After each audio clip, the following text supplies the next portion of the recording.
জুমার দিন উপলক্ষে অন্য যে কোনো দিনের চাইতে জুমার দিন অর্থাৎ শুক্রবারের ফজর নামাজ পুরুষরা মসজিদে জামাতের সাথে পড়বেন, জামাতের সাথে পড়ার নিয়ত করবেন পাক্কা। কারণ অন্য যে কোনো দিনের ফজর নামাজ না, শুধুমাত্র যত নামাজ আছে, নবী করিম সাল্লাল্লাহু আলাইহি সাল্লাম বলেছেন আফদালুস সালাওয়াতে ইনদাল্লাহ, আল্লাহর কাছে দুনিয়ার সব নামাজের মধ্যে, পাঁচ ওয়াক্ত সাধারণ নামাজগুলোর মধ্যে সবচেয়ে উত্তম নামাজ হলো সলাতুল ফজরে মাআল জামাআতে ইয়াউমাল জুমআহ।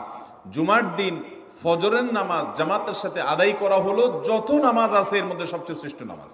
ভাইরা আমার, প্রত্যেক বৃহস্পতিবার আসলে সন্ধ্যার সময় প্রতিজ্ঞা করব, সপ্তাহের অন্য দিন যদি আমার ত্রুটি বিচ্যুতি হয়ও আমি সেটাকে কারেকশন করার চেষ্টা করব, কিন্তু শুক্রবার ফজরটা পুরুষ হিসাবে আমি জামাতের সাথে পড়বই পড়ব।